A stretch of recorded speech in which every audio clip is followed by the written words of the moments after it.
final passage reads, "On that fated land, a great war shall transpire. Darkness will prevail, and light expire.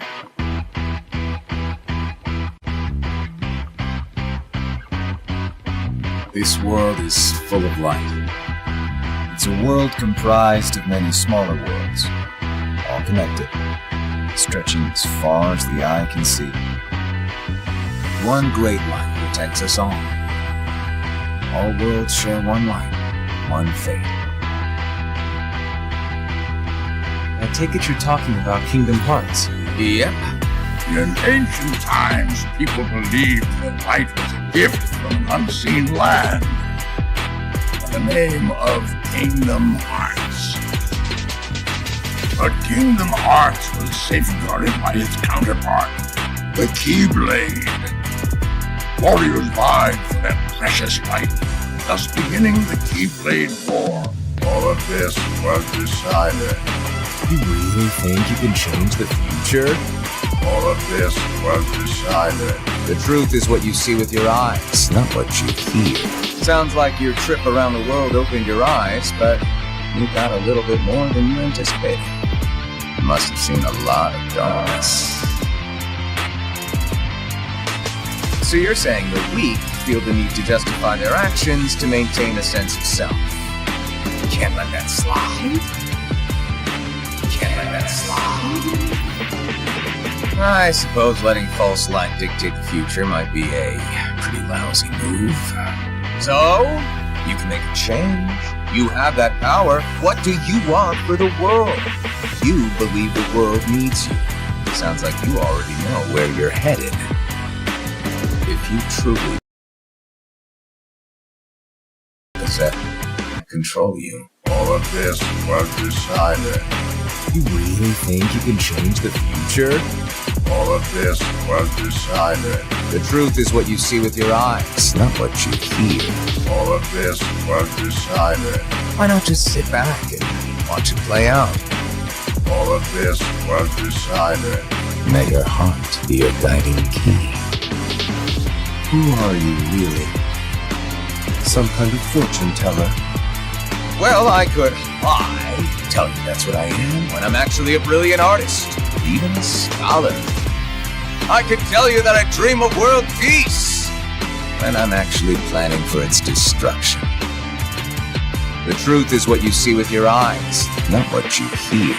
All of this was decided. You really think you can change the future? All of this was decided. The truth is what you see with your eyes, not what you hear. All of this was decided. Why not just sit back and watch it play out? All of this was decided. May your heart be your guiding key.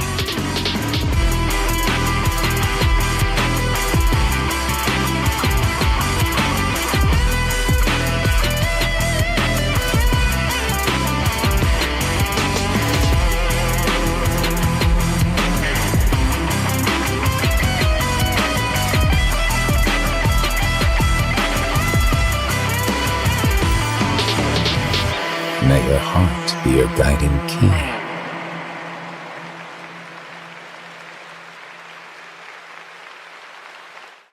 Ladies and gentlemen, welcome back to the Lodge. We've got another Kingdom Hearts episode for you today, but we wouldn't be able to do it without the amazing sages of the Lodge, the beautiful names you see up on your screen right now, the ones who throw as little as $1 a month to keep my nonsense going. You could do that by becoming a channel member. There's links in the description, but as I always say, all I ask is that you come to hang out. Everything else is a bonus. Today we are joined by the great Andy Bru, where we're going to be discussing some of the best rivalries in the Kingdom Hearts series. And I see we got plenty of you in here already.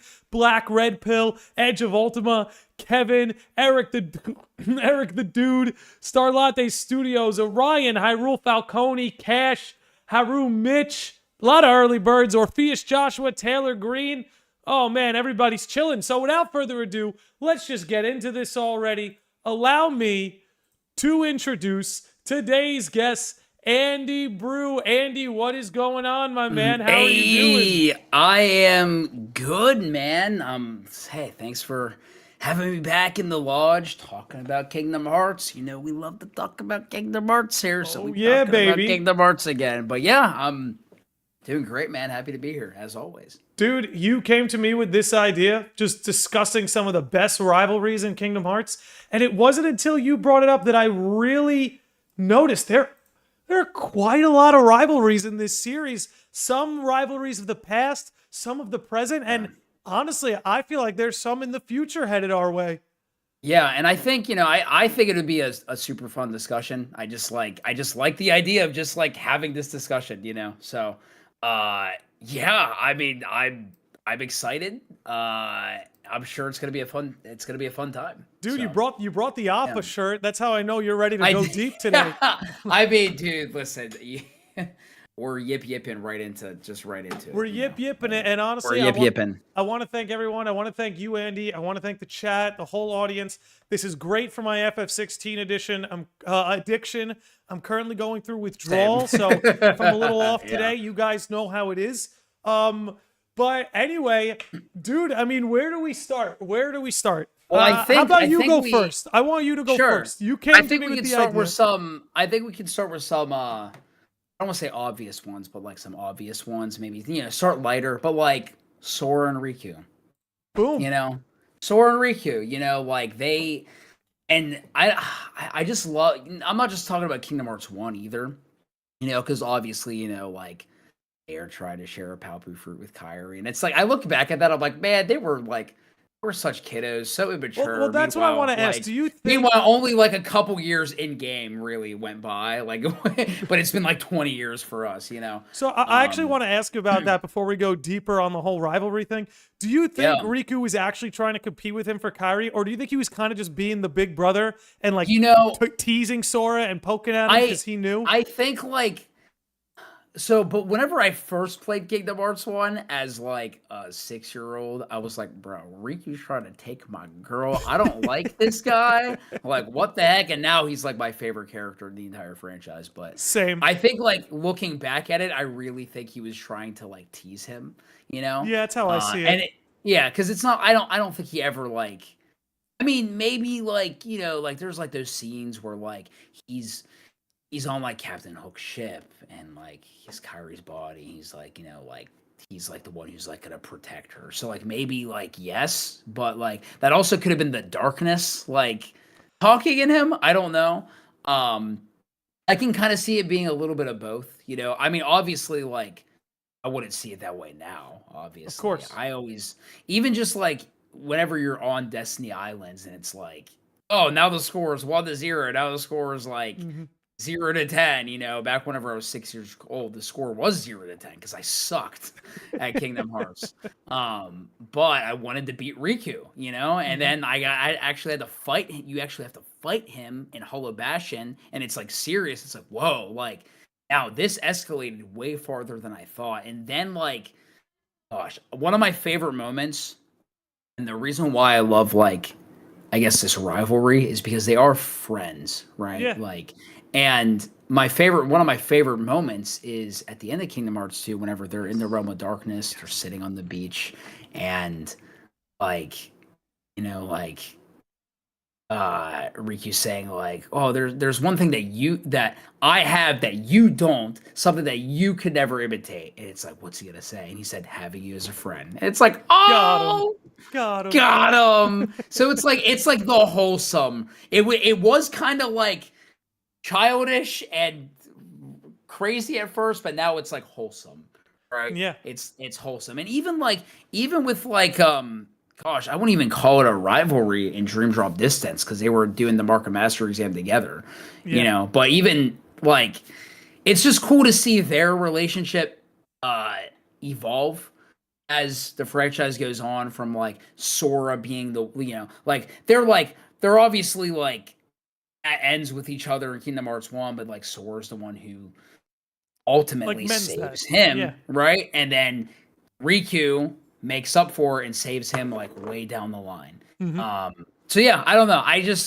It's a nice, wholesome rivalry, but there are some not so wholesome ones. There are some not so wholesome that are- ones. that I just wanted to brutal. add to the Sora and Riku before maybe we jump into some other Yeah. ones. Like Yeah, one yeah. thing that always got me with Sora and Riku, you know, going back to that like Kingdom Hearts 2 ending scene that you brought up, the fact that jealousy was between the two of them. Yeah. You know what I mean? And they both kind of process it different ways. Like for for Sora, he was jealous of Riku in the way that it was like he looked up to him, he wanted to be like him. He wanted to be like him. Yeah. Right. Whereas like Riku was jealous of Sora in a different way. You know what I mean? And you know what that is? Like Sora, it really just seems like I feel like it was just like Sora sees the good in everything, and maybe Riku wished he could be like that. He was jealous of Sora's heart. If you want to get like Kingdom Hearts, honestly, yeah. Well, I mean, even like, go the Hall of Bastion, right? It's like your heart. What will that puny little thing ever do for you? That's he's completely speaking out of jealousy, you know. And he even could be jealous that like, Scott, let's be real. At the time, Sora had friends, Riku did not. You played Chain of Memories when you're visiting all the worlds as Sora. You see everybody. Everyone embraces him. Yep. When you play Chain of Memories as Riku, who do you see? Nobody. Only the villains. You go in. That's a great point. Fight the villain and you leave, and he's alone. He's alone. And you know, I feel like some of the subtext too, which kind of plays into the way Maleficent's able to manipulate him when he sees like Sora hanging with Donald and Goofy, is I almost feel like he, for lack of a better term, was threatened by Sora and Kairi in the way that like even though the three of them are friends, like friends to the end, Sora and Kairi were like connected in a way that Riku was left out. Like he's almost like the friend left out. And you kind of see that in Kingdom Hearts 3 where Sora and Kairi are kind of spending the last night together and Riku's choosing to spend it like with himself. Literally with himself. But I feel like that was part of it too. He's like, oh, I'm just the one who's left out. I'm the third wheel. Yeah, but now the difference is he's so secure in himself now because of everything he's went through that he confronted it. Yeah. You know? And that's what I love. That's why he's still one of my favorite characters to this day. Is because like this journey and seeing him overcome much more than just darkness, but just like his own feelings. Himself. Overcame himself, you know? Yeah. And I think like, I mean, I don't know how much more you got on Sora and Riku, but I was kind of going off of that. Shoot, we're ready to move on. I was going to bring up Riku and Ansem is an obvious one, you know? And it's like, okay, you look at the word rivalry, it's like, well, like, what are they, like, rivalries are typically not like life or death, you know? Yeah. With this, it is. However, it's like, but you can make a case of like, well, what are they competing for? Because usually rivalries are competing for something. I'll tell you exactly what they're competing for. Control. Yep. There's an obvious competition of control specifically over Riku, right? Riku wants to take control of himself back. Ansem wants to control him. And it's interesting because I was actually kind of thinking about this today while I was at work of like, you know, like, you ever think that like Ansem, Seeker of Darkness specifically, I'm not talking about Xehanort, I'm not talking about Xemnas, because as we've learned, you know, these beings, although they're the same, have grown to have their own personalities. Ansem, Seeker of Darkness specifically, why is it that he wanted to control Riku so bad? You think it was maybe because, well, let's be real, like he looks like Terra, and Xehanort took control of Terra. However, there's still that part of Terra that's lingering around, this lingering will, right? And so it's like, do you think like maybe, it's just theory talking, right? Just, you know, right.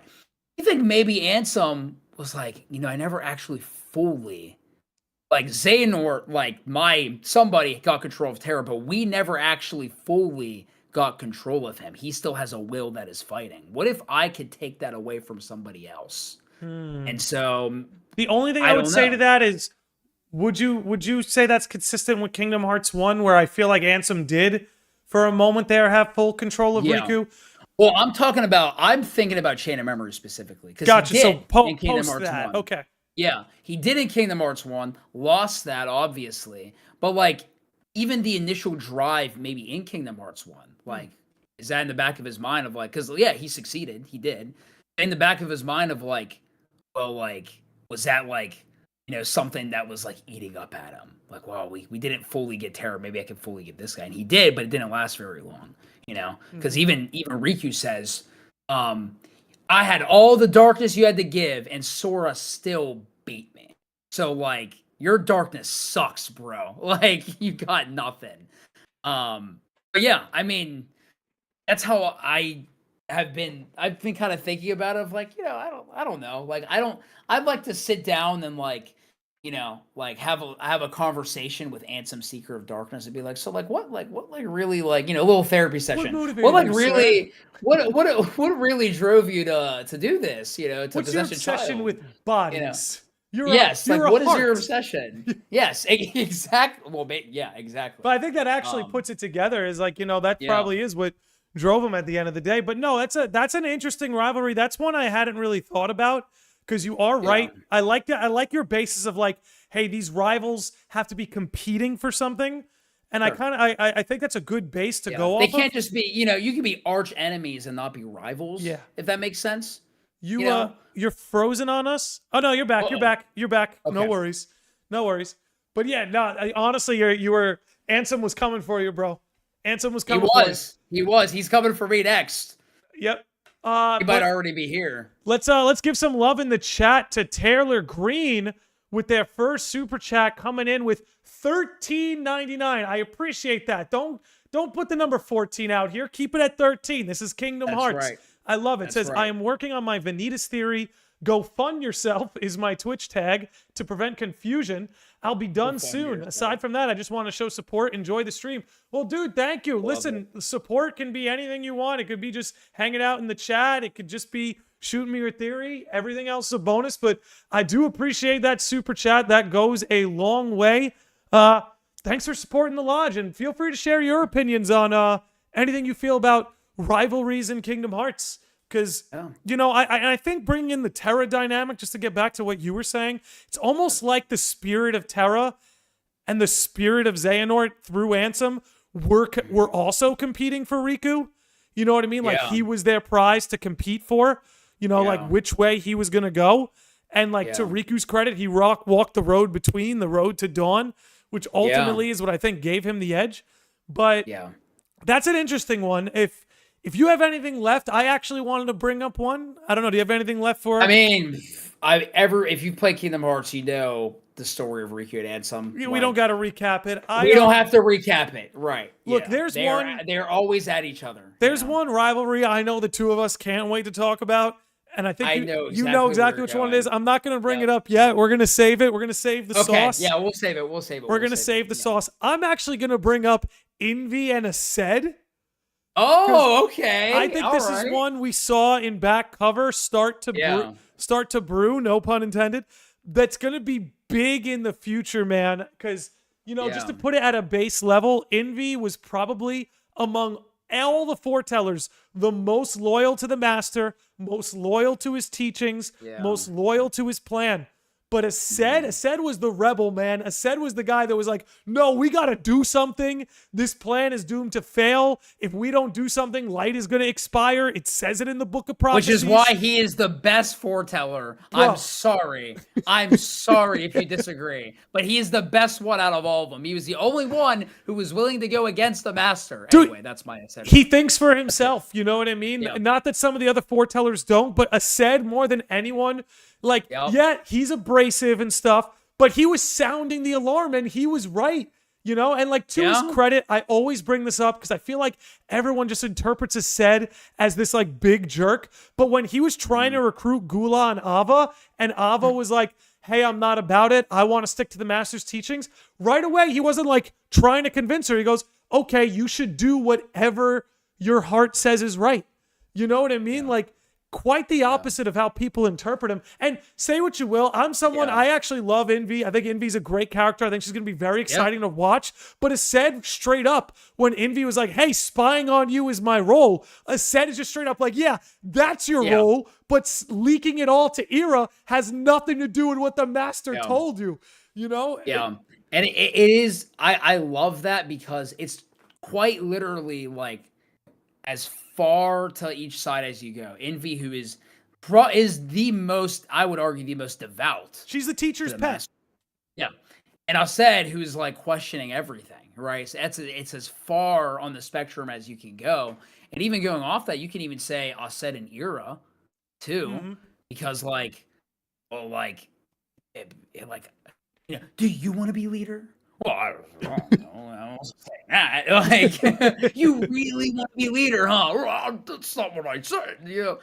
Yeah. Like there's definitely tension there. You don't see it as, I mean, you do see it, but like obviously, like Invi and Ased, like they fought, like legitimately, like cross blades and fought. But yeah, there's even a rivalry there of like, oh man, I think I know what's best for us. I don't think Ira does, and maybe Ira. I mean, I'm not the biggest Ira fan, to be honest, personally, but like maybe he was thinking the same thing of like, well, the master appointed me as the leader, so the master must know something that I don't about myself and must know that I'm the man for the job. And then Ased's like, well, the master told me that like, I need to be the one to make sure Ira has like a level head, to keep him on. And so it's like, yeah, it's interesting. You see how the two of them were manipulated, right? And I almost feel like, like Invi was in a way sort of jealous of Ased's role, or perhaps because like you see the way she cozies up to Ira and how like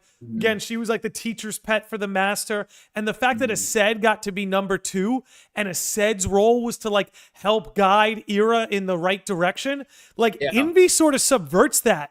You know what I mean? She starts leaking information to him. Hey, Ased wants to start his own union with the other foretellers. Like she almost tries to steal Ased's role from him in a way, you know? And I just want to say, like, on a side note, the battle scene between Ased and Invi in back cover is so freaking good, man. I want that move that oh gosh. I think Ased does it. He does like when he does like X slash. Yeah, dude. He does the X, but he does like a slash. And it's like some kind of gravity slash where he slashes and Invi's jumping and it like pulls her back in. Like when he slashes, I'm like, man, that's such a cool move, you know? You have something like that in Final Fantasy 16, kind of, not really. Listen, don't. We're not talking. You're gonna derail me, bro. You're gonna derail me. But honestly, breaking the lodge. Just as we're not burning it anymore. Now we're just breaking it. Now we're breaking the lodge. But it makes you wonder, like, what's it gonna look like when the Guardians clash with the Foretellers? Because not for nothing, they just don't hold up. Like, their powers are ridiculous. Like, maybe Sora at the end of Remind holds up, but we know how these games work. Homeboy's back to level 1, you know? You're right, yeah. He's, he's said to Unreality where, like, there is no Keyblades. He's back to, there is. Like, he has one in the trailer, but, like, you know what I mean. He's back to level 1. Like, I get it. And, yeah, I don't know. Because I'm wondering if because we know the Master's plan he's setting the foretellers up. He set them all up for failure. Slaughter. Yeah, right. To host the darknesses, and so I'm almost wondering if because of that, the Guardians of Light will have an advantage because they're gonna be they might be strong for a moment with this darkness, but like. In reality, like from what we have seen, is 9 times out of 10, the light tends to overpower the darkness. And I like that Kingdom Hearts 4 is kind of going in a direction where like it's kind of morally gray of like, well, is light like there's some light out there, but it's not really. Is it good? There's some darkness out there, and it's like, is it really bad? It's not about the light and the dark. It's about how you wield them. It's kind of where they're going with this. And Riku, and I would say Riku and Eraqus are examples of that on 2 different sides of that. Where like Riku is like, you wield the darkness, but he accepts it and he controls it and he uses it for good. And I'm not saying Eraqus didn't use the light for good, but like Eraqus does get blind. He gets blinded, and he tries to kill Ven, like. Lashes out at Terra because Terra's just protecting his friend, and so it's like, and I like that's where it's going, but Yeah. So, Speaking of Eraqus, I suppose we could move into another rivalry. Eraqus and Xehanort. Yeah, baby. The chess Yeah. masters. Yeah, The that's a chess good one. masters, baby. Yeah. Man, I mean, do you have anything you want to About say these right two? now? Yeah. Oh, geez, dude. I'm cooking right now. You're I cooking? need a minute. Then why don't you lead? Why don't you lead? Well, I'm not like Or you cooking say- as in like, oh yeah. I'm thinking. You think? Like- Okay. Well, fair Yeah. enough. I mean, well, look. At least when it Yeah. comes to like Xehanort and Eraqus, I've always compared them to honor and duty. You know what I mean? Like, Yeah. Eraqus is just he's possessed by a sense of honor, while Xehanort is just possessed by a sense of duty. And Yeah. you see how, like, even though both of those things can be, how do you put it, admirable, it inevitably leads them both to their doom. So, Yeah. but getting into Which maybe is that's interesting. Yeah. yeah, exactly. But like, Yeah. I guess getting a little bit more into their rivalry, it's like it kind of overlaps with the foretellers a little bit, where Eraqus is trying to like stick to the Keyblade teachings, right? Like he doesn't want to Yeah. commit the Keyblade taboos. He's not Yeah. curious about the mysteries of Kingdom Hearts. He's just Yeah. trying to play it by the book. Whereas Xehanort's like the said of like, Yeah, like we got to do something. We have to do something, right? Mhm. Whether it's it's seen as like objectively bad because it has the label darkness on it, Mhm. or not. And so yeah, I mean, yeah, that's a pretty obvious one. It's always been an interesting one because like you see it kind of you see the start of it, like you see the start of their relationship in Birth by Sleep. That's like the first bit. Mhm. I don't say the start of it. But that's when we get the first bit of their relationship is Birth by Sleep. But then Right. you actually see like them communicate in Kingdom Hearts 3 with some of those flashbacks and that dark road. You see it even more. And even just like simple things like they're playing chess. Like, they're buds. But then it's kind of the opposite of Sora and Riku, where like their relationship I don't want to say it didn't evolve, it dissolved, but like because at the end of Kingdom Hearts 3, they're together. Mhm. They're fine, right? But like in terms of progression, like Sora and Riku's, it started off a little rough. I mean, I don't want to say it, but from what we see, right, in Kingdom Hearts 1 at the beginning, it starts off a little rough, and then it just progressively gets better. Eraqus and Xehanort, they start off great. Yeah, They get real rough. it's inverted. Right. And then at the very end, there is a redeeming factor to their relationship. I'm not saying characters are redeemed. I'm just saying like their relationship seems to be maybe not redeemed is not the right word. Reconciled. There you go. There's some reconciliation there. And so yeah, that's just an interesting I guess contrast, right? Mm-hmm. Because they do like Eraqus is very much like Sora, young Eraqus, I should say, and Xehanort very much like Riku, but they're the But you know where they're different, and here's like where there's another inversion when you compare those relationships. So Eraqus is the blue blood, right? So he's always been set up to be a Keyblade wielder, Keyblade master. Yeah, where Xehanort, and then that's Riku. Yeah, where that's Riku, and where Xehanort not so much, And I think it's kind of. No, go ahead. Actually, okay. I have a thought, but listen, shoot it before you lose it. Okay, so this has nothing to do with the rivalries, but like, do you think that like you might have made a video on this? I don't even know actually. Do you think that like Riku has some kind of bloodline in him, or he's not maybe not a blue blood, but like there's got to be some kind of like relation to somebody and that's why he's able to. I think all of them. Why he's the chosen one to wield the Keyblade. I've been saying for years, before Kingdom Hearts 3, like when Birth by Sleep came out, whenever I was in high school, that I'm like, dude, I think Riku is related to Xehanort. I'm not just saying it because they both have gray hair, but I'm just saying silver. Right. Yeah, silver. Sorry, my bad. As a man sprouting a few gray hairs here and there, very sensitive about it. Silver. Okay, silver hair. Yes. Yes. But so yeah, that's always been like something I'm like, and now that we know that bloodline sort of thing, it's like oh, well, like it would make sense why Riku would, like why he was the one chosen to wield the Keyblade. Well, I mean, and especially like when you consider how bloodlines work, right? Like both Xehanort and Riku can like connect back to Ephemer without being closely related, because you're looking at a bloodline that propagated over like 1,000 years, Right. So it's I wouldn't think they're related in any close way. Like Xehanort's not his grandpa or his fucking like I don't think that his either, great uncle, but it's possible their families like all go back to Ephemer. Especially because like you consider that maybe Ephemer and Skuld have an Adam and Eve thing going on.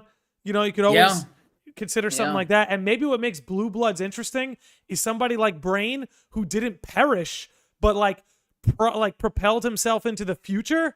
That like it opened up this whole new bloodline, whereas opposed to Ephemers that like started from the beginning. But yeah, I see Edge Ultimer saying Ephemer's the Noah of Kingdom Hearts. That's definitely a better comparison. Honestly, for all we know, it could go both ways. He could be Adam and Noah, the way things are going. But that stuff aside, their rivalry's always been very interesting, just because like it's honestly what the story of the Dark Seeker saga's always been orbiting. And I think what it shows you is like, whereas you brought up so eloquently how Sora and Riku's rivalry, we saw it kind of become a hindrance in Kingdom Hearts 1, but then you get to Dream Drop Distance and they're like pushing each other forward, rooting for each other. There's still a little bit of competitiveness between them. Like I remember when Riku passed and Sora didn't, like Donald and Goofy were almost like a little confused. Like Sora's acting like he's the one who passed, just because a selflessness has brewed between the two of them. I think what makes their rivalry stand out is that like, even if a rivalry between two characters can get ugly, like you're saying, it's never too late for that reconciliation in your final moments. Yeah. So I agree. They're a fun little duo, man. But I think are we ready to move on to the next one? Yeah, I have one that I don't think I've ever seen too many people talk about. The Aqua Vanitas rivalry. Aqua Vanitas. Yeah. I feel stupid. I did not prepare a video for this. Okay, keep going. Well, so, and here's why I say this, right? Because it's like, I don't just say like when you like actually look back at it, it's like, Aqua and Vanitas have fought each other more times than any two people have fought each other outside of like Riku and Ansem. They have fought each other a total of 5 times in the series. 3 times in Birth by Sleep, twice in Kingdom Hearts 3. And it's like, dang. And it's like, okay, but like, rivals, arch enemies, there's a difference. What are they competing for? Ventus. They're competing for Ventus. Because Ventus's precious boy must be protected. Right? At all costs. One of my best friends, at all costs. Vanitas is like, I own him. I am literally a part of him. But I'm darkness, And so it's like, he's the Vanitas, he's doing it like it's all part of Xehanort's plan. Like we're trying to forge a Keyblade here, but like, that like, I mean, I'm sure we'll talk about Ventus and Vanitas next, but like, I think the Aqua Vanitas one is interesting because they are like, Vanitas is like literally part of Ventus, and it's almost like he sees it as like, I own this kid. I literally own him, And Aqua's like, well, this is like, no, you don't. Like, he's my son. not actually, but like, precious boy, right? He's my best friend. And yeah, it like, even just like and even not even just fighting, but like they get into it. Like, Vanitas shows up to Neverland with Ventus's wooden Keyblade that Terra gave him and just snaps it right in front of Aqua. And it's like, it wasn't even in front of Ventus. It was in front of Aqua. Right? And it's like, and then that sets her off. Like, I don't think I've ever seen Aqua so angry, outside of obviously like being like, having the dark influence on her in Kingdom Hearts 3, like the anti-Aqua. But like, I've never seen her so angry at anybody than Than Vanitas. That's when you see her at her, outside of Anti-Aqua, at her like her angriest. And I feel like part of this is because almost through Vanitas, she has to confront her own darkness without even realizing it. You know, because think about it, like, what is her problem? What is her biggest issue in Birth by Sleep?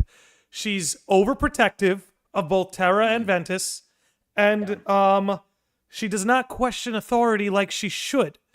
But the second part aside, her being overprotective of the two of them, following them around, trying to make them do things against their will, you know, and in accordance with Eraqus's will, not knowing Eraqus is going to eventually conclude he needs to kill Ventus. But anyway, you're right. But again, that gives into the point that it's almost like with Vanitas, she's confronted with this idea of you don't control him, and he's not yours. Yeah, which are two it's thoughts like that it's scare the mother her in a her, lot. right? Yeah, and you see, oh my gosh, like Kingdom Hearts 3, like she could have she could have, whenever Vanitas shot those fireballs at Ventus, like she could have easily just like done something else, some kind of spell, some kind of barrier, whatever, but she just jumped right in front of the way. Like she just jumped right in the way of it and took it like a champ. Well, Ventus is her little boy, man. Ventus is her little boy. And you don't just like, greater love has no one than this, and they lay down their life for their friends. I don't mean to preach, but I'm just saying it's all over. Preach it, Andy Bru. And preach so, like, it. I love that, and I love that. Like, gosh, I just love Vanitas as a villain. I think he's one of the best villains in the whole series. I'm counting on it. I just like that he's just evil. I don't want to say just evil. He's just darkness, right? And he's just like, like I'm darkness. Like, well, he not only thrives on negative emotion, he breeds it. Like he breeds it. That's why Aqua reacts the way she does. Yeah, literally unversed coming out of him. Yep. Like, I have a couple comments I want to read. I know I usually save it for the 1 hour portion, but sometimes some are just too good. I have to read them. So Larkscene Simp says the sexual tension between Aqua and Vanitas is suffocating. Who is it suffocating is the question. the viewer, that's for sure.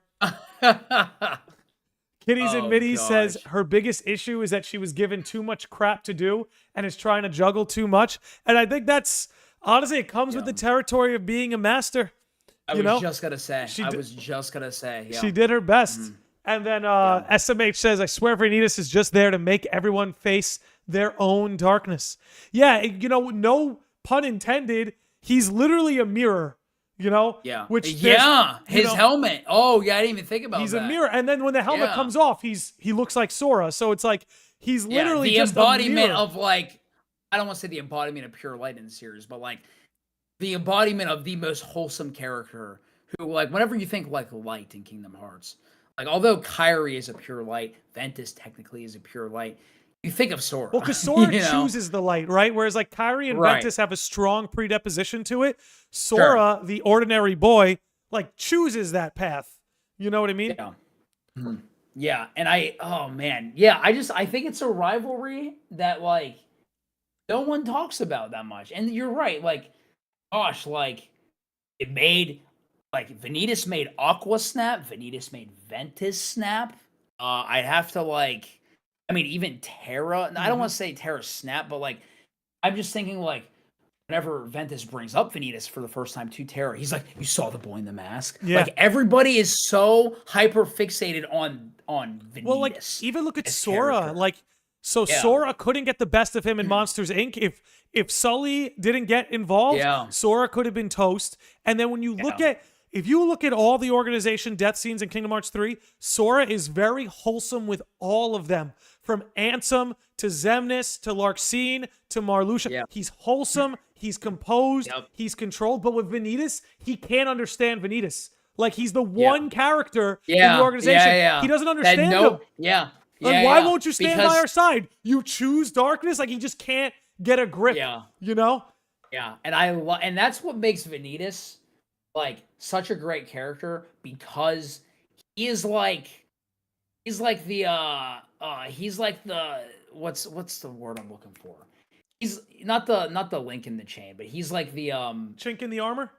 yeah, yes, exactly what you said. Like he's like that one kink in the armor, right? Like that he always gets to somebody. Mhm. And even to Sora, like in a sense, especially like gosh, like imagine what's going through Sora's head when like he's first hearing about Ventus inside, like being inside of him, right? Or having some kind of relationship from like one of the darkest entities in Kingdom Hearts, you know, like, and he's hearing it from Vanitas. And it's like, so like, not only do you have to like process that information, but like, yeah, like you are, and I believe this just about like, I believe just it's just with people in general, but like you tend to like associate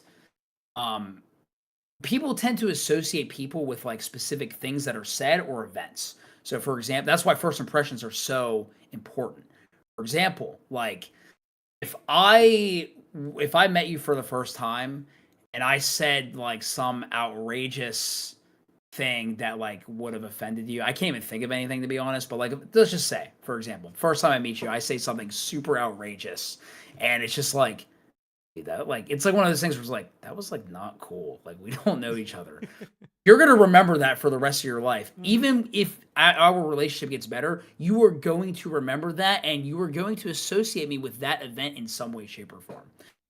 It's the same way with Vanitas. Like in the sense of like, dude, people have like the reason why people are so fixated on him is because he's always bugging somebody about something.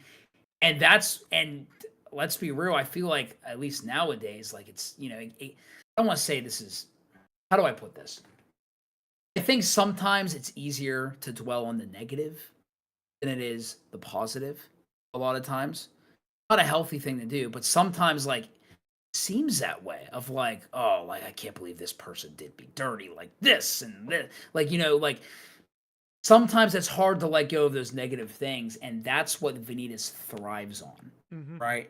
And so because like, you know, like when he snapped that Keyblade in front of Aqua, I guarantee you she did not forget that, you know?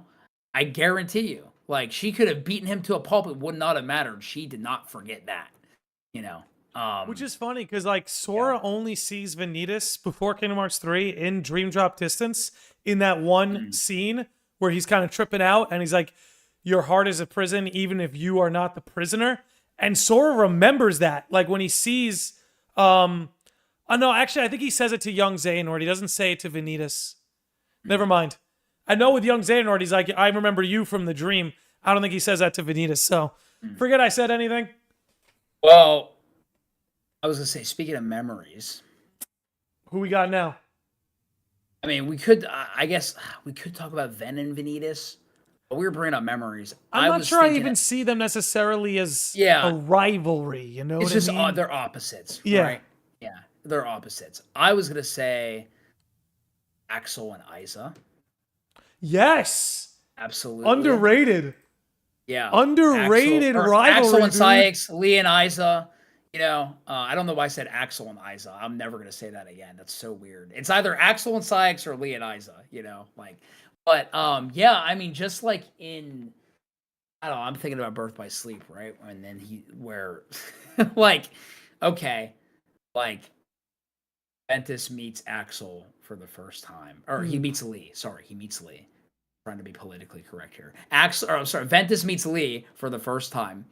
And then Isa's like, dude, like, what is with you? The and only picking thing up you stray drew, puppies? he like at first he's like, Axel or Lee's like, man, I'm willing to call it a draw if you are. Then Isa's like, well, the only thing you drew is an L on your forehead. It's like, oh, got him. Like, got him.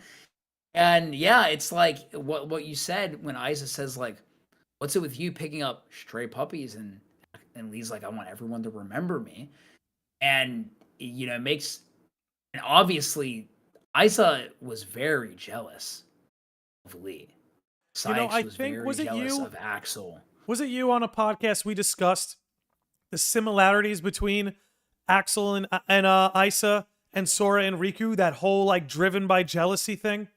I don't know. I don't remember, to be honest. Yeah, we've done so many of these, but like the same idea where Yeah. Riku watching Sora make other friends, right? Like think about it, right? Riku got jealous when he saw Sora palling around with Donald and Goofy. Like, what? Did you just forget Kairi? Same way, Isa sees Axel palling around with Roxas and Xion. Like, what, did you just forget Subject X? Did you just forget her? Like, you forgot the whole reason we're doing this, dude? You know? Yeah.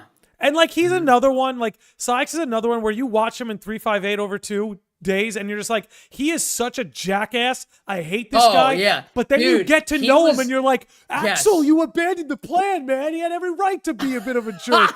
You know? Yeah. And that it's funny because dude, Sykes was like, he was like one of my least favorite characters. Like I hated Sykes. And then I played Kingdom Hearts 3. Yep. And I'm like, dude, this is one of this. He's actually in like the, I don't want to say top 10, but like he's up there. Like he's like an A tier character at the lowest.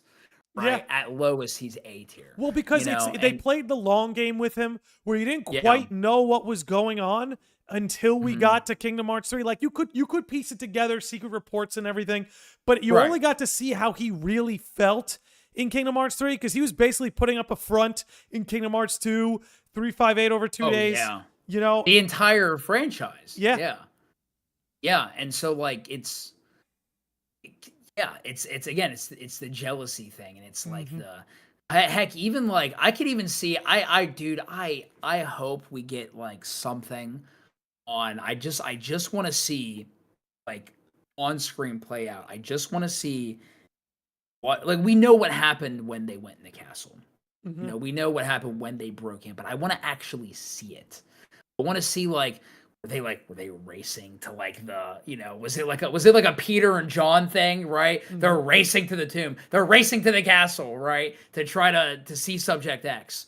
Like were they like that, like friends like that, or like I don't know, like I would just like to see more of that.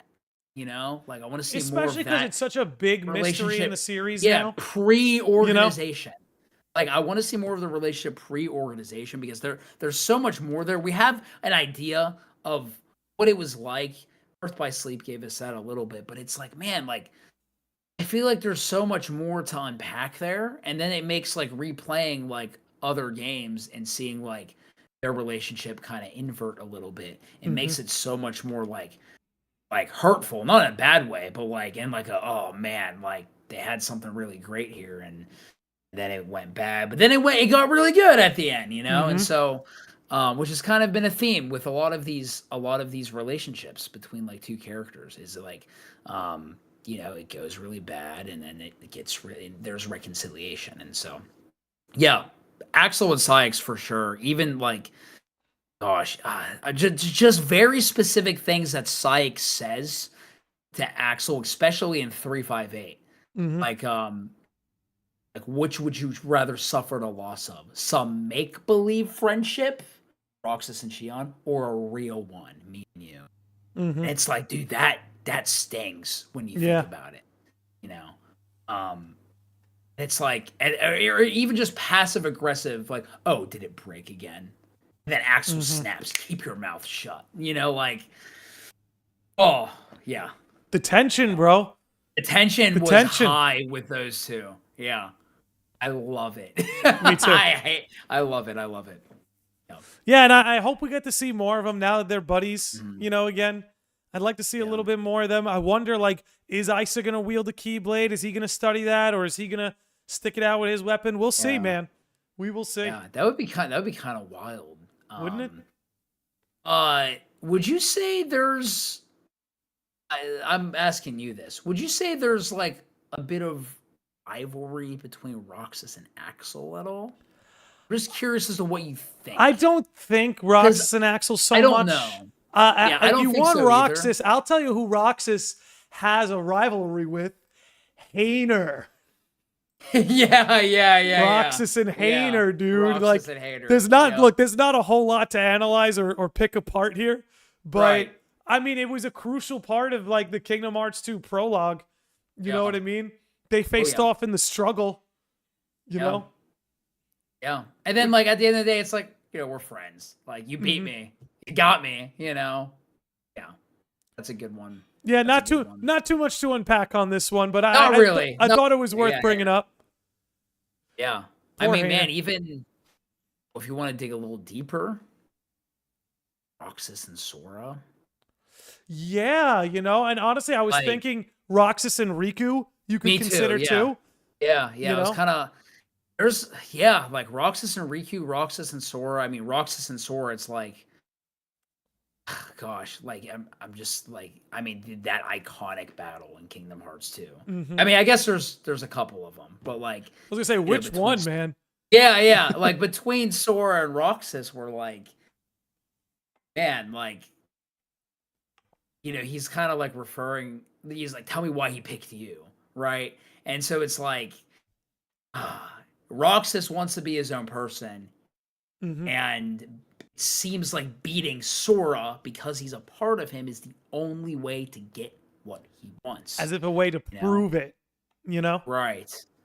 And it's crazy because it's like, it's funny because like deep down, like Sora, that like, you feel like Roxas in there, but like Sora, like during that fight, he's probably like, dude, what the heck? Like, what's your deal?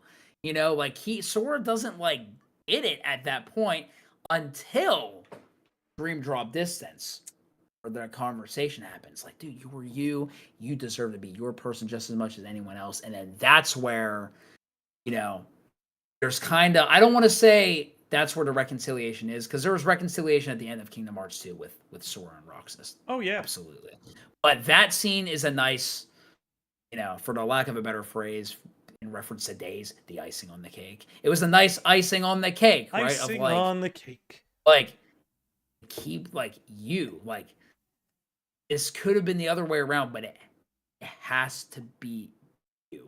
Like, it has to be you. And that's actually one of my favorite things in this entire franchise is characters like they have like something that they want. They realize they cannot attain it, but then they come to the realization that, you know what? That's okay, because it's better this way. Another example, Riku and Replica. Riku Replica wanted to be his own person. He would never say he wanted to be the real Riku. Oh, he's spineless, right? But he did. He absolutely did, and he couldn't attain that. Oh, I'm just a puppet. But then, one of my favorite scenes in Kingdom Hearts 3 is that scene where, like, he has the opportunity to take a vessel and be his own person, and he doesn't do it. Because, no, somebody else needs that. The world already has you, Riku. Like, there's someone who needs it more. And, yeah. And it's... And I love the way Riku honors that too, because obviously Riku Replica was, in a sense, kind of programmed to have those feelings for Naminé, or to feel selfless towards her, or feel like he had to protect her. And I just kind of love the way Riku honors that at the end of Kingdom Hearts 3. You know what I'm saying? It's, they're another good one too. But, Andy, we were coming up on an hour already, so... There's so many. I didn't realize how many good rivalries there were. Well, I think we got to talk about the one. Is it time? Would you like to do the honors? No, I want you to do it. All right. Well, I think one of the most interesting rivalries brewing up right now in Kingdom Hearts, and I'm so excited. I can't wait to see how it plays out, because we get a glimpse of this. We get a glimpse of it in Remind, right? We haven't even talked about these two characters yet at all. Not at all. The Xigbar Luxu rivalry. Let's go, baby. The Xigbar Luxu rivalry. Let's go. Is the most interesting. It's more, you know what? I'll say it. It's more interesting than Aqua and Vanitas. It is more interesting than Riku and Ansem. You want to know why? Because it's just cat and mouse. It's mind games. It's you think like, this is what I love, because like whenever like Xigbar is revealed to be Luxu, it's like, bro, dude, like Xigbar was playing Xehanort, dude. Yep. Like Xigbar Not was an easy guy to play, dude. Not an easy guy to so play. It's like, so Xigbar knew like everything, but then Luxu comes into the picture, and then the one thing that Xigbar does not know. Question is, who are you, Luxu? Yes. Who are you? That's the He's real the one question. person. He's the one person that not just he can't see through, but let's be honest, I can't see through him. You know, like I don't know what he's cooking. I don't know what, like, no one knows what Luxord's cooking. No one knows, and like that's kind of getting into what you were saying before, bro. Xehanort and Eraqus were playing chess. Luxord and Luxu are playing 4D chess, bro. Yeah, and I love how close that their names are, right? Luxord, Luxu. I don't know. It's so, I'm so excited because it's, again, it's just like one. It's always like one person's ahead of the other, but like if you ask me, like Luxord's like way ahead of the game. He's way ahead. He knows. I think he knows more than Luxu Xigbar knows. Dude, yeah, I mean, he knows Yozora. He knows there's two sides of reality. And that's why all his lines, like nobody's lines, like I just love how like one of the things I love so much about Kingdom Hearts 3 is once they revealed Xigbar as Luxu, you go back through the game and this is true for games in the previous like earlier in the saga too. All of like Xigbar's lines become way cooler, become foreshadowing, and you're like, oh my god, he knew exactly what was gonna happen to Sora. When they just simply showed you, right? They didn't give you Luxord's real identity. They just showed you he's from Unreality, and then suddenly everything else he said in Kingdom Hearts 3 is at another level. When he's talking to Vexen, and what exactly are we striving towards? Yeah. You know? And well, what's the other one? What's the other one? What's the other one that really sticks with me? He's been more interested in the long game. Yeah. Dude. Yep. And it's like, dude, no one knows what this man is cooking. Was it you that made the video on I can't remember if it was you or not, but in Kingdom Hearts 2, where like he pulls out that card and he's like, when they're in the round room, right? And he pulls out the card. Like, maybe a hand will help settle his fate. And it's like, was that the wild card? Was he like thinking in that moment to give Sora the wild card? You made that video, right? Or is that somebody else? I might have brought it up. I made a video about how Luxu and Luxord are like perfect rivals. I might have brought it up there, but I didn't make a video just about that. Somebody made a video about that. I don't remember who it was. I thought it was you. But I think that's interesting because it's like, dude, how, like, just as much as like Luxu was like playing the long game, how much longer was Luxord playing it? To the point, dude, he had Luxu shook, where it's like, again, like it's great, and I love that they started Remind with this scene because technically Kingdom Hearts 3 ends and it's the Luxu reveal, and then like Remind starts and it's like, the question is, who are you, Luxord? Like even Luxu, who had all the resources, dude. He knows about everything. He knows what's going on with Brain. He knows about Sora, the Master, Maleficent, the box. He knows what's in the box. Like, Luxu knows everything. Yeah, but that's something that I don't think Luxord knows. Or maybe I don't know. Like, maybe he's theorized, but like, I don't know. He knows it has to be of some value. Well, here's what's crazy. He's told the box contains hope, but who told him that? Yeah. You know? Yeah, yeah. It's crazy, dude. It's crazy. It's so much fun to watch because, again, it's two guys basically playing 4D chess. And, this is where I'm curious.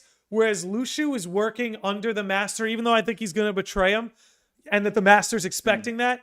Like, who's Luxord working under, right? Like, we know he's working with Yozora, but Yozora is not some 4D chess-playing mastermind like the Master of Masters is. I don't see him that way either. Yeah, that's not how he is. I wonder, like, is Luxord working with Sigurd?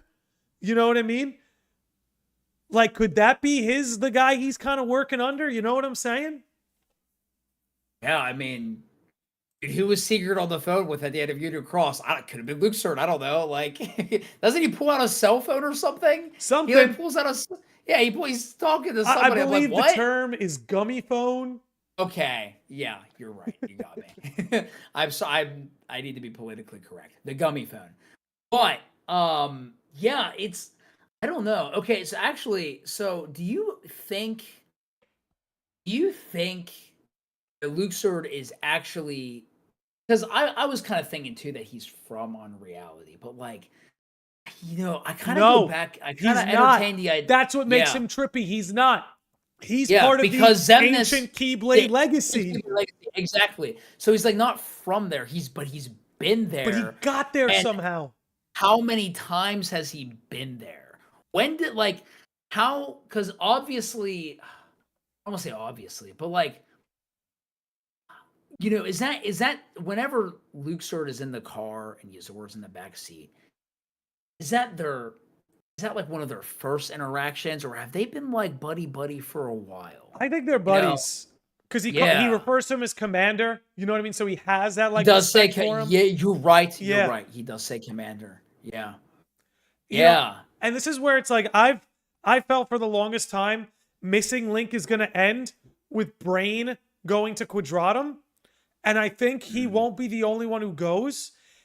If Luxord is part of Missing Link in one way or another, I think that's where he's headed.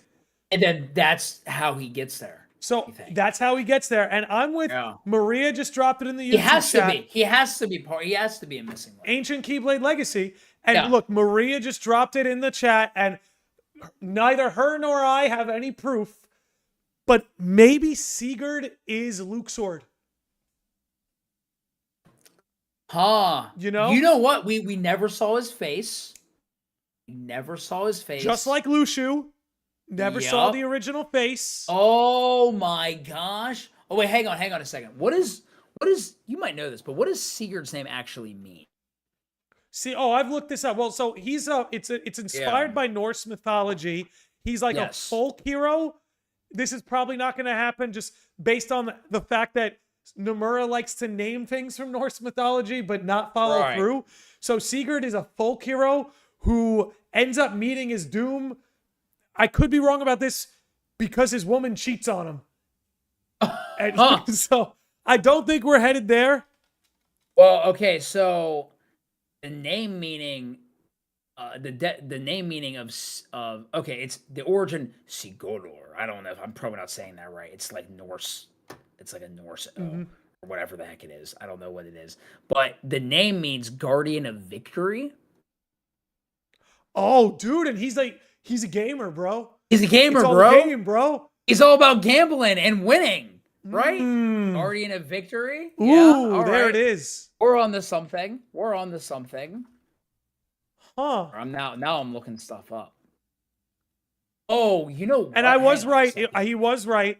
In both Norse and continental Germanic tradition, Sigurd is portrayed as dying as the result of a quarrel between his wife and another woman, Brunhild, whom he has tricked into marrying the Burgundian king Gunnar. Don't think we're going there. I don't think we're going there. Don't think Kingdom Hearts is going there. But according to the internet, which is completely reliable by Sigurd's name, indeed, from what I found, in quotes, guardian of victory. That's interesting. You know what? Let me look up something real quick. Hang on. Go for it. I'm looking. We're doing a deep dive. Here we go. Pivoting into a deep dive, baby. Let's go. Oh, shit. Sonny Novus is here. If Xigbar... Oh, Sonny was good. If Xigbar is Luxu in disguise, Luxord could definitely be the same deal. Listen, and this is a man who's got Sigurd as his profile picture. So that is our first line of real evidence. Yeah. And people have often thought that like Luxord's name would translate to Ludor. I don't that sounds too obvious, but it could be. But it means like sport, like game to sport, things like that. Here, actually. Okay, all right, hang on a second. All right. So what do you got? What do you got, Andy Bru? I pulled up the 358 over 2 days opening. And you know how it says like everybody, it's going through all the organization members and it says like all their titles and stuff, like words that describe them. So for Luxord, it is controls time and wagers every game to win. Yeah, dude. Yeah, Sigurd, Guardian of Victory, right? Yep. Luxord, Gambler of Fate. Gambler of Fate. You know? Yeah. Dude, he's risking it all. I think that's what makes him going to be fun to watch. He's risking it all. That's what that seems to imply to me. And if Luxord does line up to be Ludor, straight up Latin to English translation, Ludor means I play. It has to be. So maybe I can't think of any other name that would make sense. Like if Luxord, that lines up with his character. You know what I mean? Mm-hmm. Like, I don't know, you could do like Drolu or something, but what kind of name is that? Like, Ludor is way better. And it has kind of like that jester vibe to it, you know? Gosh, did this just turn into a Luxord podcast? Dude, I'm here for every podcast should be a Luxord podcast. It should be. It is Nomura's favorite organization member for a reason. And I think about that every day I wake up. Bro, and that's the thing, like, Nomura has stated he writes these games for the most part 2 at a time, but it's very clear he has a long game plan for a lot of these characters. You know, we were talking about Sayax earlier, how they really played the long game with him. Mm-hmm. Luxord, it's the same deal, dude. It's got to be the same deal.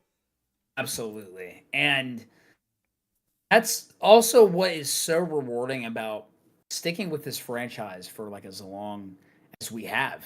Mm-hmm. It's like you get to see kind of your reward is the story unfolding, right? Yeah. And it's like, you know, you're growing up with these characters. Some of them, you know, you've only seen in really a boss fight, Luxord, Kingdom Hearts 2, right? And then in Days, and it's like, but wait, now like, hang on a second. Now he's in it. Now he's in it. He's dude. in it. And even just seeing characters for who they are. I mean, I guess like just like a quick example, Vexen's another one of like, dude, like, you know, he did all these scientists. I very much disliked Vexen like at first, but then like Kingdom Hearts 3 is like, I'm seeking forgiveness. I want to atone, you know, for like everything I've done. I want to help now. And so it's just like, I love that, you know, like Luxord says he's always been far more interested in playing the long game. And I love that that's what is kind of happening with everyone's character. Everybody has some kind of long game to them. Dude, like Larxene even, Marluxia, like there's a reason. I'm still behind the fact that like the reason why she's so like salty all the time is just because she got struck by lightning, you know, and like her best friend didn't.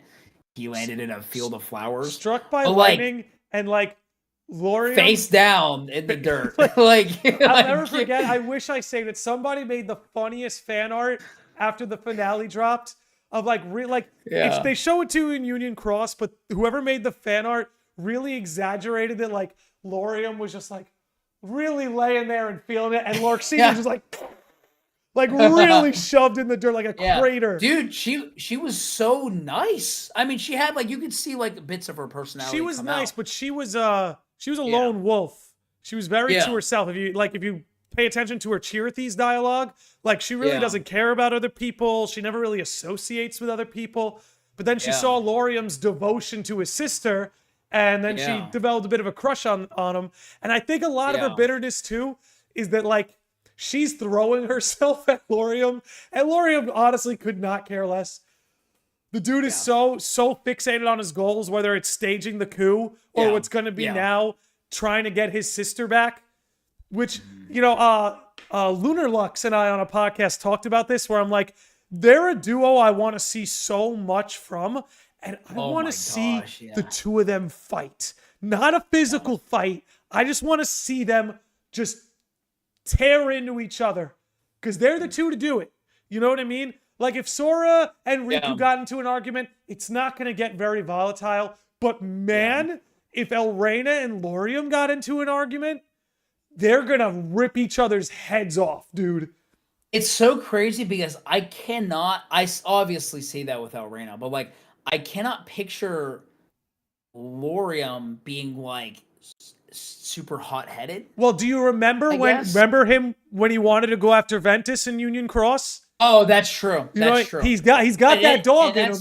He's got it in him. He's got that dog in him. He's got it in him. Yeah. He's well, yeah, but the reason why is because it's all tied to his sister. It's his sister is the one who brings out that dog in him. You know what I'm saying? Like, so that would be like the one thing where like if he were to like, you know, the only thing that would like make him lose his cool is if like Elrena said something about like, well, something your sister. It's like, what did you say? Like, you know, I can't really see them. Because I can't really see them fighting about anything else unless Elrena just makes some kind of side comment. I theorized what they would fight about is that, look, Marluxia, Lorium, they're going to Quadratum. He's on a hunt for his sister. So. Yeah, he has to. I want it so bad. Chat, don't get mad at me. I know I'm a broken record. I fully believe most, if not all, the Dandelions are going to reunite in Quadratum. So I think we're headed for a big Dandelion reunion. I think Lorium for sure is going there if he wants to save his sister. Oh my gosh. I can see. Kingdom Hearts is all about reunions, man. Reunion.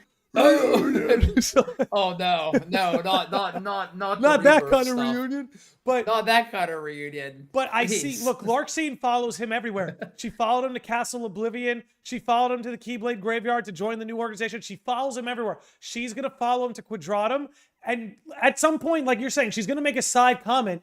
She's gonna say something like, "I'm following you everywhere," you know, and he's just gonna be like, he'll say something like, "I didn't ask you to follow me," and then that's it. Gloves are off. Yeah. Gloves are off. Yeah, that's actually true though. Like, I don't like. She's just been sticking around for. What did she say, Kingdom Hearts 3? Like, what did she say? I was really just along for the ride. Yeah, that's it. Yeah, I was really just along for the ride, you know, and it's like, I mean, honestly, I feel like Marluxia is the kind of guy to be like, dude, no one asked. Yeah, like, exactly. Like, no one asked you to come along. I don't remember asking you. Yeah. You know, yeah, that's interesting. That's interesting. And especially with Missing Link coming out sometime, it's in the ether right now, but like whenever it does come out, it's never coming out. It's just never going to come out. I think that's the attitude we all need to embody so that, you know, when it does eventually show up, we'll all be excited. But I'm starting to see some impatience brewing. People are like, where's it at? And I just think this is not news. This is not factual. This is just speculation. I think something went wrong in that beta test, and they have something they need to fix. That's what beta tests are for. They did it back in January. We haven't heard anything since, because I think something went wrong, and they're like, all right, we got to patch this up. We got to fix it. And right now is Final Fantasy's time to shine. 16 just dropped. Rebirth just got a perfect time to, like, you know, cool on let them cook for a little bit. Right? Exactly. Yeah. But, you know, maybe, I don't know about you. Do you want to jump into a couple other rivalries? Because I had one more, I think, I wanted to cover. Go for it. So the Ansems, bro.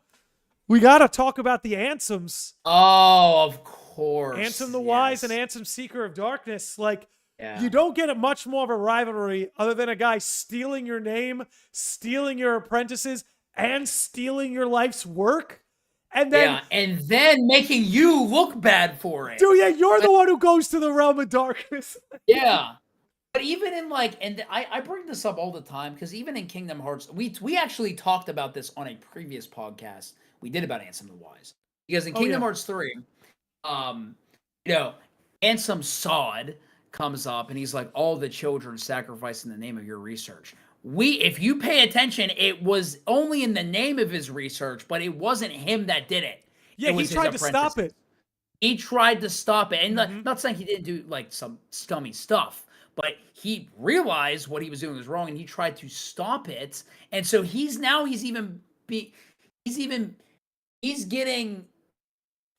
looking worse now because Ansem is saying this, not just to people in the game, but like, let's be real, the audience. Yep. Dude, people in the Kingdom Hearts community hate Ansem the Wise, and I get it. I absolutely understand, but you cannot deny the fact that he's actually a fantastically written character. Dude, he's my guy. I'm an Ansem the Wise apologist. He tried to stop all of this. His real crime is treating Roxas and Naminé as a means to an end. Yes, you know, and I agree with that's that. his real crime. Which but is not, it's not okay at all. It's not okay at all, but it is his. You don't have to like the guy. You don't have to like him. But it's his protege's research that Ansem the Wise was okay with him continuing, right? Ansem the Wise only got in the way of Xehanort. He only got in Xehanort's way because Xehanort was playing around with Subject X, and then we still don't know what Ansem the Wise saw. He saw something that made him want to throw all that research away. Like, dude. So as far as Vexen goes, it was Vexen's research that brought Roxas and Naminé back.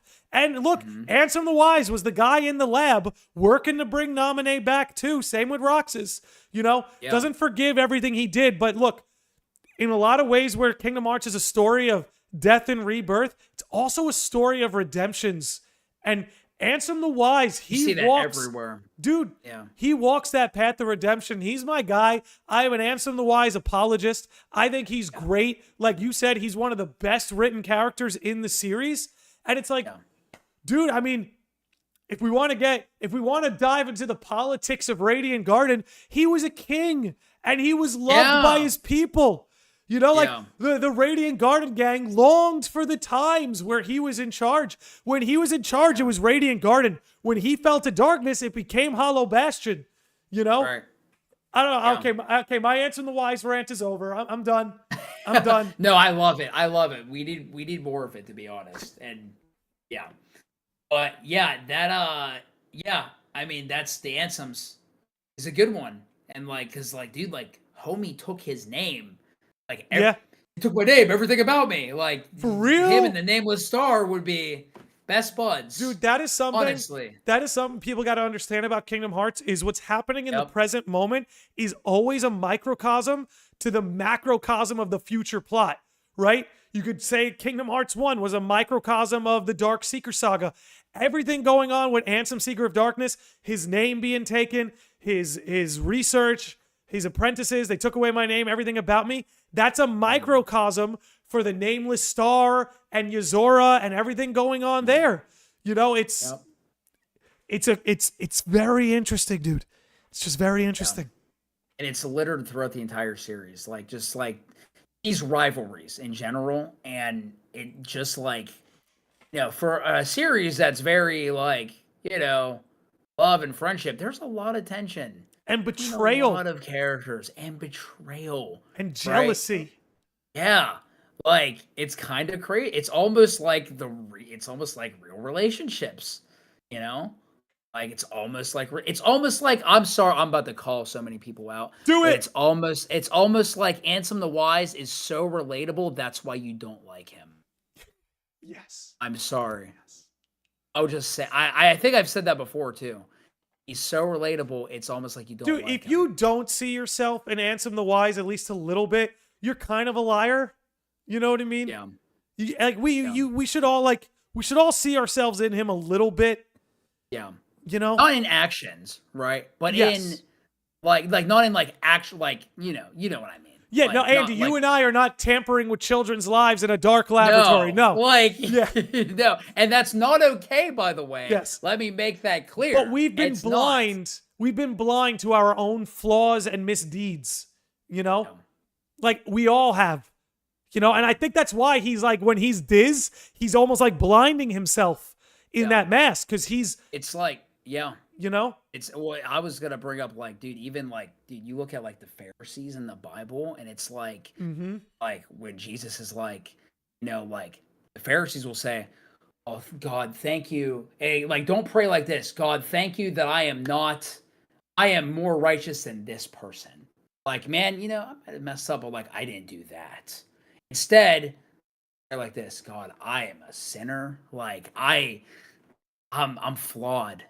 I'm flawed and I need a savior. I need something. You know, I'm acknowledging that I make mistakes and I need something to reconcile, you know? And so like that's like what I see, you know, like I see that in me, and I see like a bit of that in like Ansem the Wise too. It's like, you know, like you see that with, gosh, even like I love his conversation with Aqua in the Realm of Darkness. Oh my gosh. Like it's so good. Dude, So, and that's the other thing too. um, Some of the best dialogue and moments have all come from Ansem the Wise. So, like, first of all, that final conversation between him and Xehanort being Xemnas in Kingdom Hearts 2 is just immaculate. Any world you try to create would be an empire of ignorance. dude, And, like, he Christopher has some of the best lines. Like, best to be honest, lines, dude. yeah. Xehanort, a foolish apprentice of a foolish man. man. Like, just so yes, good, yeah, man. yeah. And like the whole monologue at the end of Dream Drop Distance that he says to Riku, like it's just all too good, man. Hey, yo, Larkseen Sim, thank you for that gifted sub. Says it's almost midnight, so I'm gonna get off. Hey, dude, you be good, man. You be good. Thanks for hanging out, and thank you for the funny comments as always. But yeah, man, like I don't know. Ansem the Wise, to me, I feel like he punctuates some of the best moments in the series. You know, like, who didn't get hyped watching blank points like you were kind of getting at in between? Honestly. Like, who didn't get hyped listening Yeah. to that? Like, come on, man. Yeah, it's like the best sequence of scenes in the series. Yeah, to this day. Yep. It has Ansem the Wise in it. So, and like I think people would agree. I think whenever you think of like at least a lot of people, friends that I've talked to, when you think of like memorable scenes, right? People don't just remember titles of certain scenes if they're just like I don't know like the exact title of like the scene where like Terra got, you know, like where Terra got saved and you know the Seesaw or I'm sorry, the Wayfinder Trio reunion. But I do remember blank points. I remember the title of that scene for a reason because it's stuck.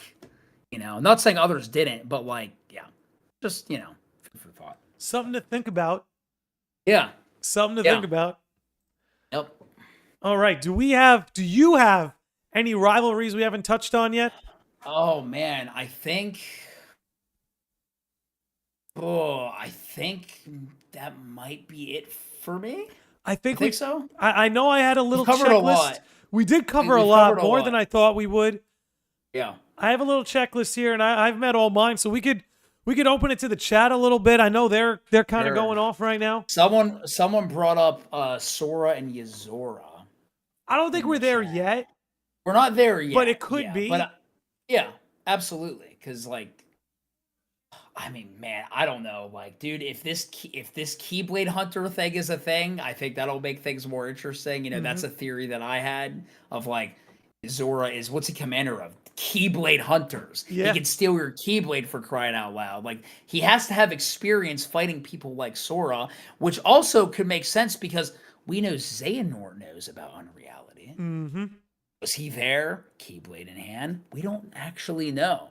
Like, we don't. Missing Link. Your theory about, okay, maybe like there's going to be some people at the end of Missing Link that are going to end up in unreality. And so it's like, and the whole like, gosh, this ain't even going on rivalries. Well, actually, I mean, I guess we can go there, but like in the sense of like, okay, Sora shows up to Quadratum in the Kingdom Hearts 4 trailer, and what follows him?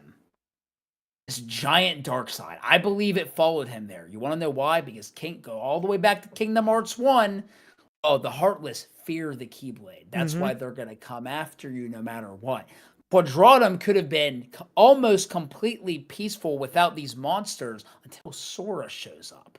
So that's a reason for Yozora to want to step in and take him out, you know, to save his reality, because Sora is actually the one who brought the darkness here. Even if he didn't mean to, it's just the nature of the Keyblade. That's what the Keyblade does. It just draws the Heartless. It draws the darkness near because they're afraid of it. And so to some people, and I made a video about this like a while ago, it's ironic because Sora is this beacon of lights, but people in unreality might see him as a harbinger of darkness.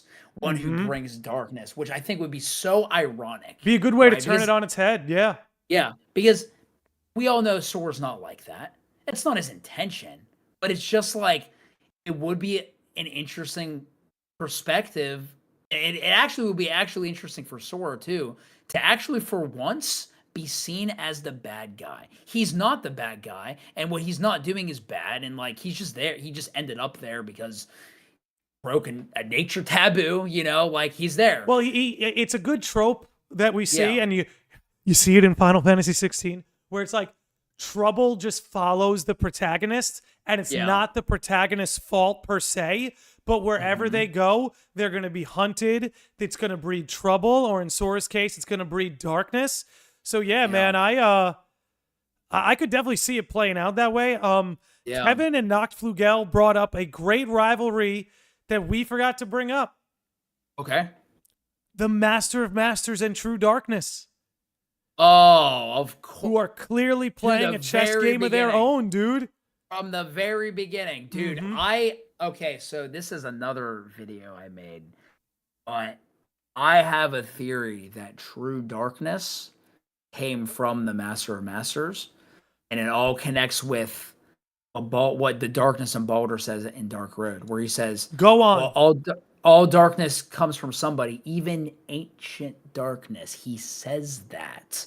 And it's like, whoa. So where did ancient darkness come from? Well, it only would make sense to me. It could come from somewhere else.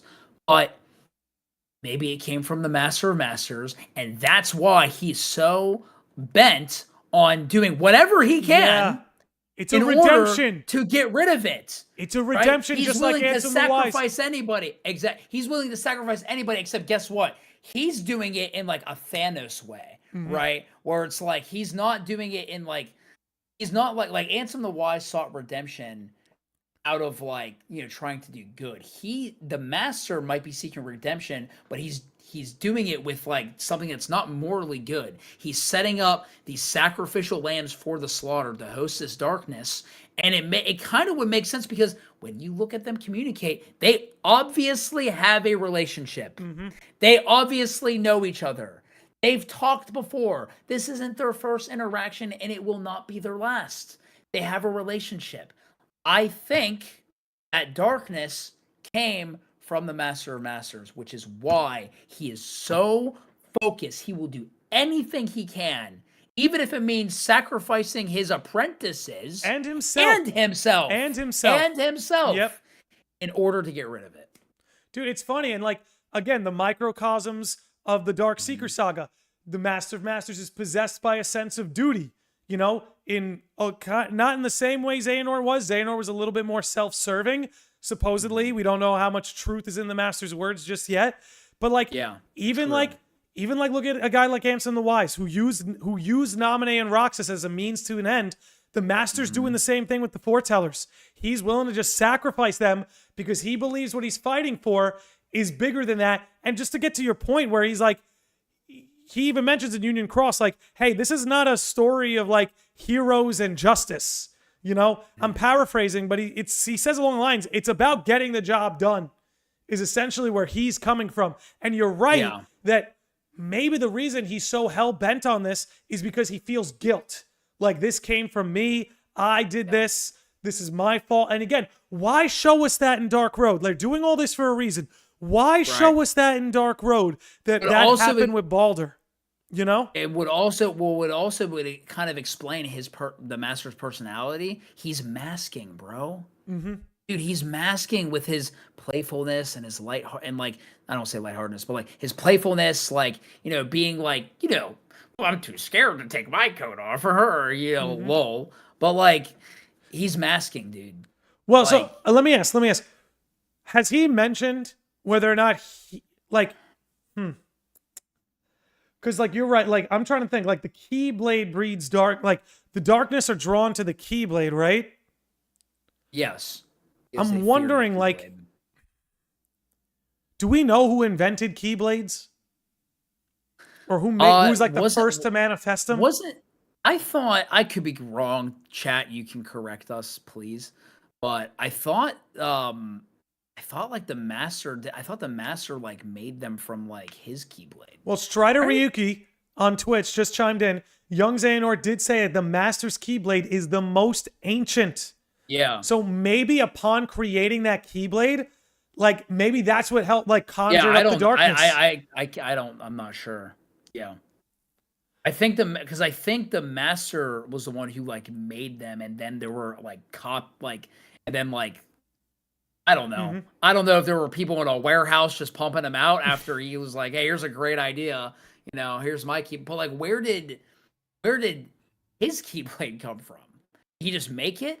Like, did it manifest out of his heart? It's very, dude. Like, No Name is very like ominous looking. Like, you don't just have that Keyblade if you're like a Sora. You know what I mean? Like, and if that's the most ancient and it's his, dude, like that was birthed from something dark, you know? And do you think maybe when he created the No Name Keyblade, Kingdom Hearts created the Kingdom Key as a way to balance the scale? Like bring balance to the world? Like, hey, this thing was just created. Now this world needs something to balance that. You know what I mean? What would the Kingdom Key D then be for? I don't have an answer for that. Yeah. I don't know. I'm just speculation. Yeah. But that's an interesting thought. Yeah. That's some crazy stuff, though, man. That sent us down a rabbit hole. Oh, yeah. We love rabbit holes. Okay. Andy, not you, unless you're typing in the chat intermittently, says the Keyblade was never mentioned or shown in Union Cross. How did Xehanort find out about it? That's a great question. That's a great question. Oh, wow. Actually. Huh. Yeah. Huh.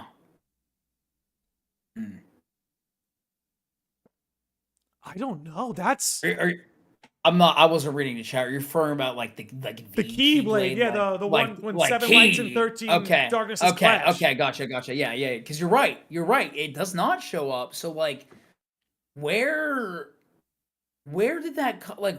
How did he? Yeah, where did I don't want to say where it came from, but like, how did Xehanort get the notion? He would have to have obtained a book of prophecies, or somebody with a book of prophecies told him. Yeah, that's the only thing I can think of. Maybe, you know, it'd be crazy if there's another Master of Masters and young Xehanort scene we have not seen yet. You never know. True. That's always a possibility. Kingdom Hearts loves to do stuff like that. Yeah. Oh, that's interesting. Odin could have done it too. Somebody brought that up. Odin could have brought it up in Dark Row, but we didn't see it. Yeah. Shadowflare says it's almost as though we don't actually know whether Xehanort found out about the Master of Mara's era of Keyblade War or just found out about Kingdom Hearts 3 from the Book of Prophecies. You know, but that's a thing about Xehanort where I still think we're going to learn more about him. In what way? I don't know yet, but you know, from his speech at the end of Kingdom Hearts 3, and of course we knew he had a lot of control over time, it's almost like he saw the end of the world. Where he's like, hey, the world was devoured by shadow, you know, and that's kind of what motivated him to try and prevent that. So maybe, oh shit, Treehouse just raided us. Party of 16. No. It's because we stopped talking about, it's because we weren't talking about Terra. That's why he's here. I know. That's why he's here. Of course. Yo, thank you, dude. Mr. Treehouse. But dude, I don't know, like, maybe Xehanort was able to use time as a way to look backwards too. You know, who knows? We don't know what he saw on the world tour. You know what I'm saying? We don't. Yeah.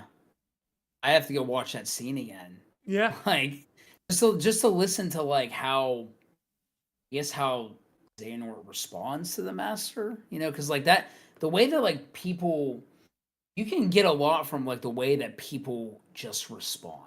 You know, not by just the words themselves, but just the way that they're responding. You know, the tone of their voice. Like you can get a lot from, and that is true. Like we don't even know what that world tour was. Like what? Did he just go to Disney Worlds, or did he go to Disney Worlds and have a rock band, like and perform all his greatest hits? Somebody needs to make that fan art. The world tour. Like Xehanort's on vocals. Oh man, that's amazing. The world tour. Oh, I would love that. I would love that. Yo, Agent Spacely says, by the way, he's wearing the same shirt as you. Thanks to you. Rocking the Appa. Basically, oh me, oh. But yeah, dude, like we still don't know what that world tour was all about. But like for him to go on the world tour, he needed the coat, you know, to protect him from darkness. So that means he was going places, bro. You know what I mean? Yeah. Like he was going places. Yeah, that's also another kind of reason why I think that darkness came from the master is because I'm too scared to take my coat off, right? Mm-hmm. Like, dude, I don't know, just a theory, or I mean, the long-running theory of like the masters could be light. He's not gonna take his coat off. He's gonna be vulnerable, you know, or he's gonna shine too bright, right? He's suppressing it. I don't know. So, you know. Q-Lip says, a better question is why didn't Xehanort use Keyblade armor? Because but you saw like in Dark Road wearing Keyblade he had it in armor. Dark Road. Yeah, It have it in Dark Road. And they still got bodied. Like all the students still got bodied by the darkness. They only had it at like the beginning though. Like they never. And the end. Did they? Well, remember when Odin shows up and he finds Xehanort and Eraqus passed out you're right. in their Keyblade armor? So that's why it's like the Keyblade armor couldn't protect him. So putting him in that coat made him completely immune. Yep. Yeah.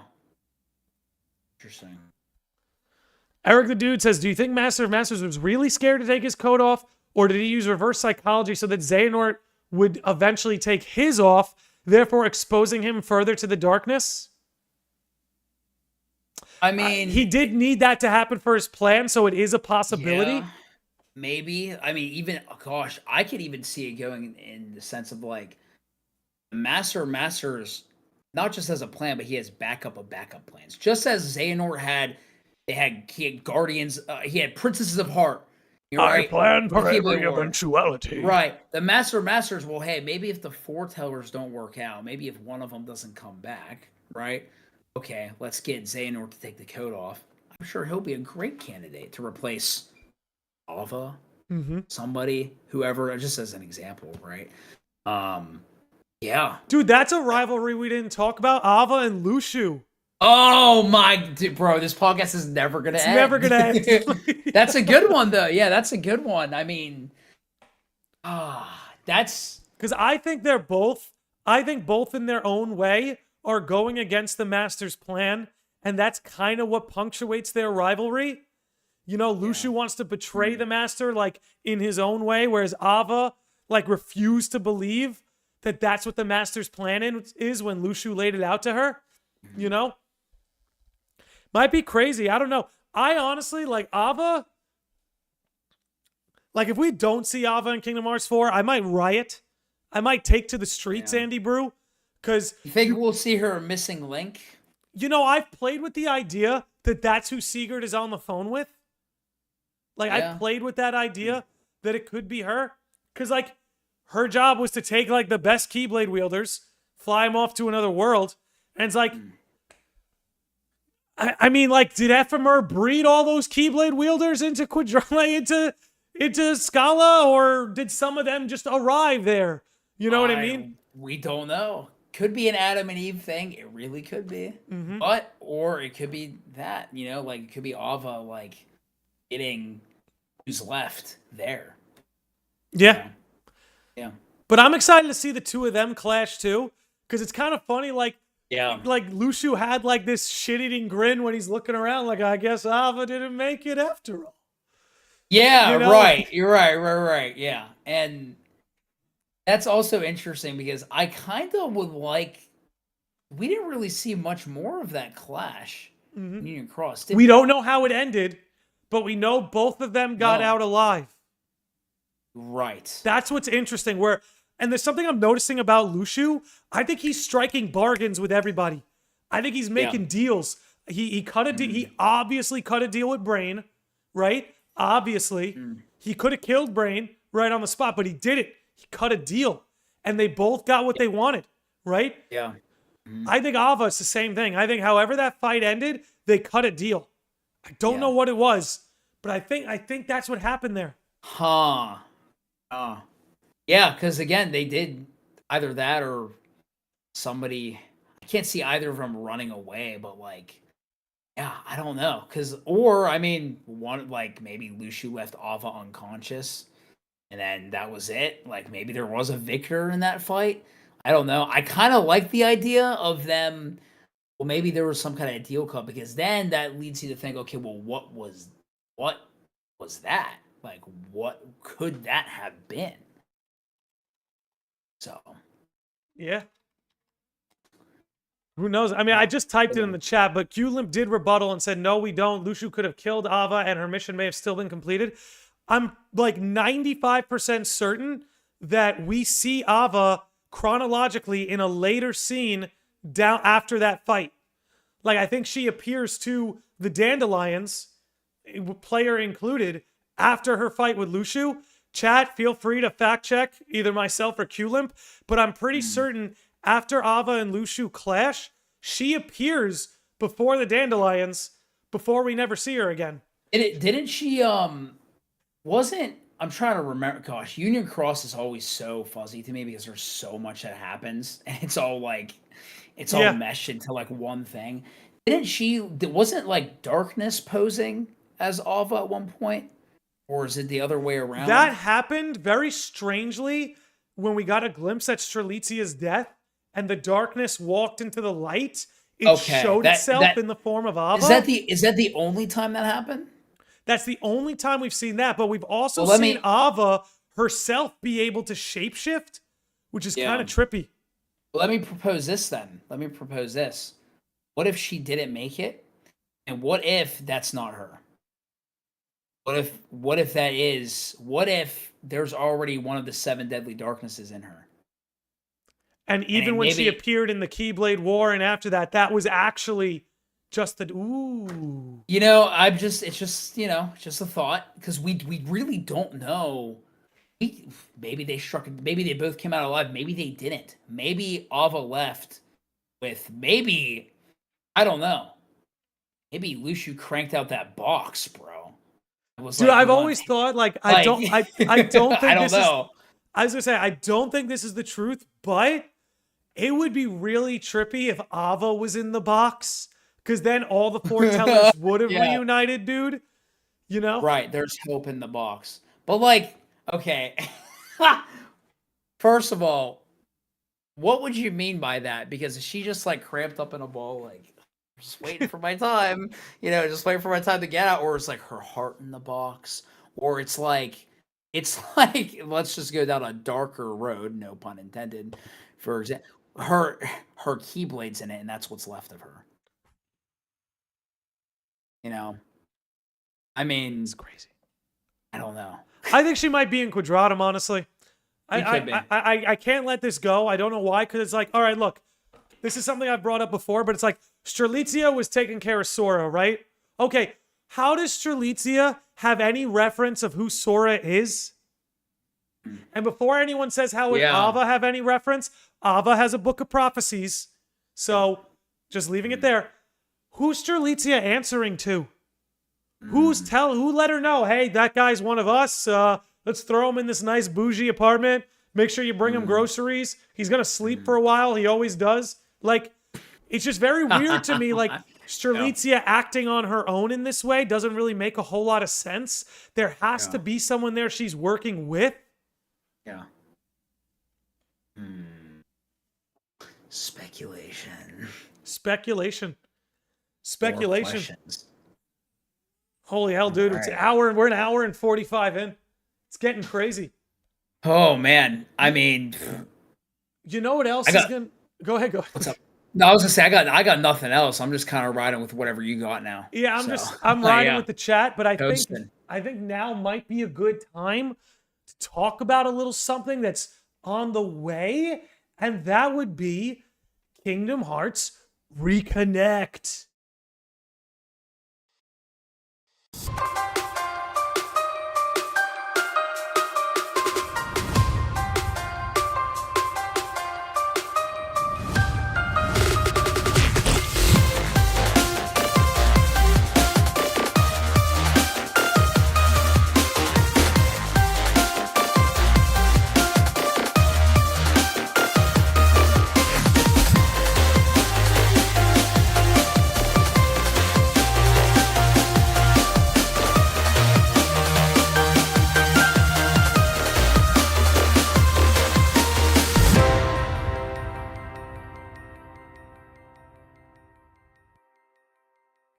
So yeah, Kingdom Hearts Reconnect. For those of you who don't know, it is a live event, a Kingdom Hearts gathering in Dallas, Texas.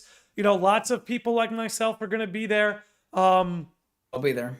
Andy Bru's going to be there. Treehouse is going to be there. Lots of people are going to be there. If you're unable to make it, you'll be able to participate online. It's going to be, the whole event's going to be streamed online. You'll be able to hang out there. I know, Andy, you did an event last year for it. I know you'll probably be doing something again. I mean, I'm not going to say anything. I'm kind of under NDA right now. I can't say anything either. But expect some Reconnect news this week. This week? Look at this. Look at this guy. So yeah, you know, look. I don't know. You guys have seen it. You guys have seen that ad before. I don't need to get into it anymore. But yeah, you know, it'll be cool to see you guys there. Put some names to faces. But yeah, let's see. Culip says planning on being there. Culip, it'd be cool to see you. It'll be cool to see you. Let me get a link. I see some people are like, "What the hell is this?" Like, what the hell even is this? Let me get a link. There was a this was last year it was called Cage 20. I don't know if you might have heard of it, you might have not. But it was celebrating the 20th anniversary of Kingdom Hearts, and it went so well that they were just like, well, let's do it again. Let's do it again, baby. Let's do it again, baby. We had a great time, dude. Oh yeah, we did. We had a great time. I saw somebody ask, where will it be streamed? This is fine. We'll just stream something. That will Jesus. be Like it's Guides' channel. Yep. Yeah. Just threw it in there. Guides' channel will be streaming it. I'll get a chance to argue with people in person. Yeah, dude, live debate, baby. Just debate whoever you want about whatever you want. Andy says, do you think Ava's been body hopping too? She can shapeshift, you know what I mean? I don't think she has to. I don't think she has to. She might be the Strelitzia we're seeing. You never know. You never know. But look, with all that said, we are going to wrap it up here. It's been a real one. It's been a real one. It was a lot of fun. This has been a really fun one. Andy, I know at some point tonight, one of us is going to text the other and be like, dude, we forgot to talk about this because it happens all the time. All the time. Yeah. All the time. No, this is good. This is really good. Thanks for having me again. This is fun. Andy, you know you're always welcome in the lodge. I mean, you've been in the lodge a lot the last month or two. I feel like since you went to Japan, you're like just making up for lost time. Like all the episodes you would have appeared for. Either that or, you know, just right place, right time. Dude, like, we're both playing FF16. I'm sure we'll be talking about that once we're done with it. Soon enough, dude. Yeah. Soon enough. So. Let me give a shout out to Taylor Green, who dropped us with that $13.99 super chat. Gotta respect the number 13 in this chat anyway. So want to give him a little extra love. And yeah, you guys can expect some live streams coming up. We got a Zelda one on Friday. On Sunday, I'm actually giving my first impressions and thoughts on FF16. If you guys want to tune into that. Andy, I'd love to have you on to talk about like the story when things are a little more spoiler friendly. Because I gotta keep Sunday pretty spoiler free. But yeah, gonna be a good time. Andy, you got anything coming up you wanna plug? Oh man, so I mean, if you know me, my name's Andy. If not, my name's Andy. But I stream, make videos, whatever I feel like it. I kind of just do whatever I want over here. I'm currently doing a playthrough of Final Fantasy 16, and I will actually be streaming again tonight after the podcast. I'm going to be continuing. Clive is like level 20 for me right now, just to give you a heads up as to where I'm at, because I don't want to drop anything. But yeah, I'll be playing some FF16 later tonight. I'll have the whole playthrough on my YouTube channel as well, and we'll be live. And yeah, you can follow me on Twitch and YouTube. Twitch, I'm Andrew Brew 48. I've got those stupid numbers in my name, but hey, one day I'm working on it, Andy. I'm gonna take that guy out. I'm gonna take that guy out for you. Oh man, that guy's gonna become a vessel for whoever. Yeah, that's sure. Like we're gonna Nord him, dude. So, we're gonna Nord that guy. Absolutely, yeah. We're gonna brew him. And if you guys need, again, I have Andy. I've got his YouTube channel tagged in the title. I've got all his links in the description. Make sure you're following him. It's been real. If you're hanging out on Twitch, we are gonna raid. We're gonna raid the Cynic He's playing a little Pokemon Unite, but the Cynic's always had the Lodge's back. Again, thanks for hanging out, everybody. Andy, thank you for coming on. And thanks for having me. Yeah, you're welcome anytime. We'll see you soon. Thanks for hanging out, everybody. Until next time.